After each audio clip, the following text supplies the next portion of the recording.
that was very debilitating because if I didn't have the debt, I would have been, oh, it would have been a lot of freedom.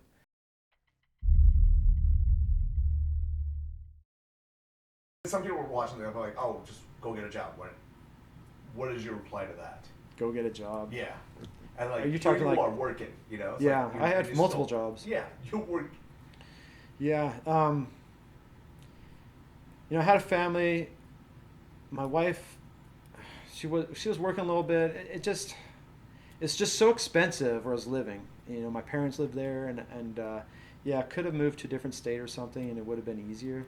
Texas would have been way easier. I mean, they're healthy, but still, I don't know. There's just I wanted to be able to stay where I was, and people would say just get a job, and I tried. There was many times I was filling out applications like online. Um, the jobs I was finding, because I don't have a college degree, I don't have a university degree, I don't have any really great job experience. I mean, I've been like a supervisor, I've been a shift manager at a production company, not production, but like a manufacturing company, and I went into sales after that, and I was had for a brief time just before the collapse of the economy, I was having success. The sales was so easy. Everyone was just money was just everywhere, and people were spending like crazy. And I was making like $4,000 or $5,000 a month for a few months. I didn't like the job, but it was flexible, and because I still had this passion of I wanted to create. I always wanted to create. The sales job didn't satisfy that at all. It got very boring and monotonous, but it's paying good. And but then when the collapse came, that I was not doing good at that job, and it was a combination of factors of me not liking it and just sales got tough, really tough.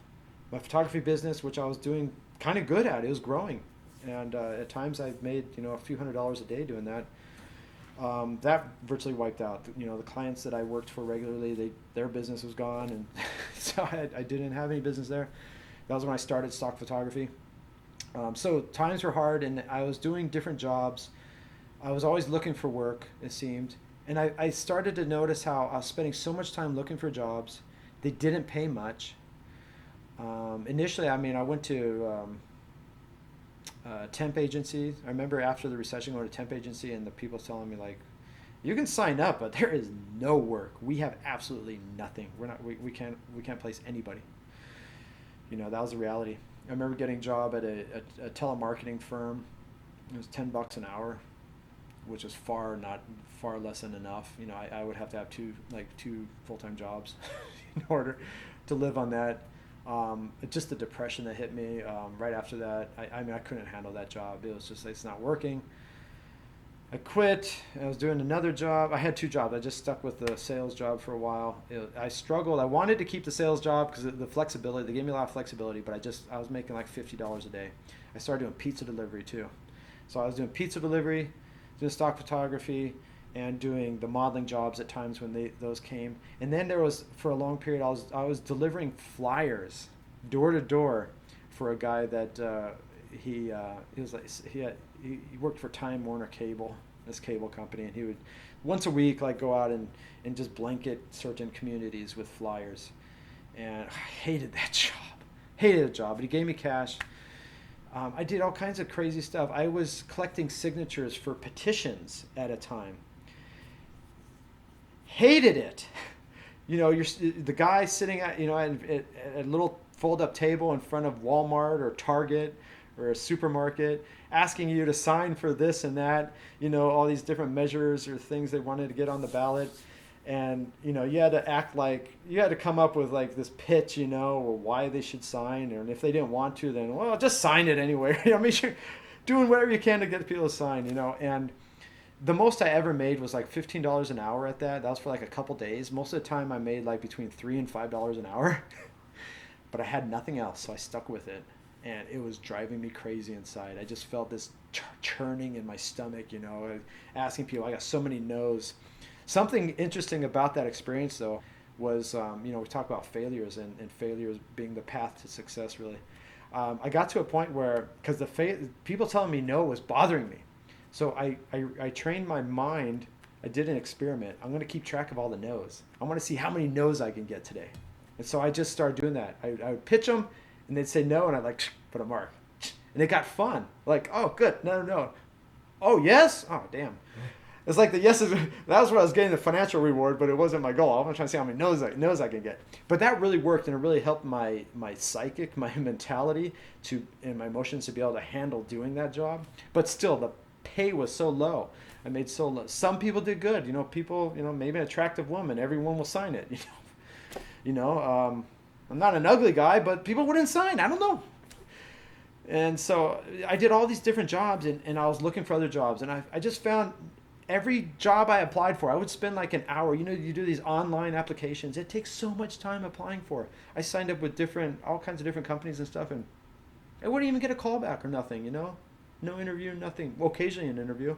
And usually the ones I got an interview for were commission-only sales jobs or something, where they're not going to pay you a salary or something. I'm like, man, I can't take that chance. I mean, to take that risk was something I don't want to do anyway. So I was looking for a job I didn't want, because that's what you're supposed to do. You're supposed to get a job. And I was just miserable. And so something happened, because I was doing pizza delivery, and there was a point where I was able to make ends meet.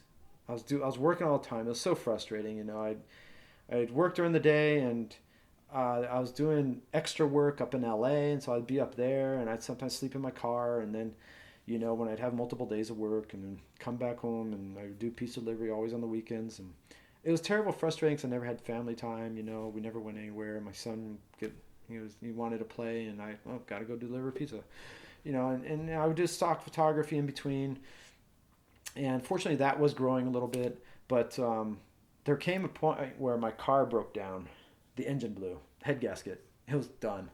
It's like, it would cost, my friend said it'd be like $3,000 to fix it. I'm like, I ain't got that. There's just no way. I don't even have a credit card. I don't have nothing. So I sold it cheap, and I was like, well, something interesting that I noticed, what I did was, before I got rid of it, I did a calculation.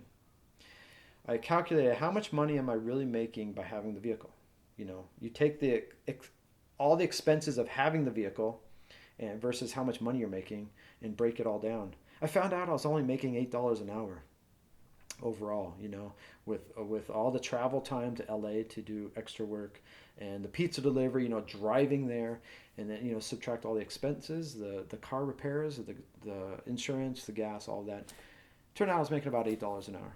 That was the minimum wage at the time. I'm like, well, I could go a fast food restaurant and get $8 an hour. I could go get a job anywhere, $8 an hour, And so when that happened, that was really a turning point also, because then all of a sudden I had more time. I decided I'm not going to start doing all these other jobs. And I focused on just getting the modeling jobs and doing stock photography. And it started growing. I was getting results. It started increasing. My income overall didn't increase. I was still struggling and just barely getting by. But I had more time. My quality of life increased. And time is just something just so precious. It really is. So that went on for a while. Then my wife's mother passed away. My wife's dad had a heart attack, and she wanted to go to Mexico, and this was a big turning point. We put all our stuff in storage, and I was living kind of like a nomad, because I was in between both Mexico and the U.S. I'd come here to do modeling jobs, and I had the stock photography. The expenses down in Mexico were very low, but I had a lot of debt. Because I went into debt when the recession happened and stuff, and I just needed money, sometimes for rent, and I had to take loans, and I was totally against that, hated it, but that was what I had to do to pay the rent. And so I had some debt, which was very debilitating, because if I didn't have the debt, it would have been a lot of freedom. Could have lived off the stock photography income at that point, because it was like $700 or $800 a month, which was plenty. So that was when I started doing some travel videos down in Mexico, because I was down there a bit, and putting those on YouTube. And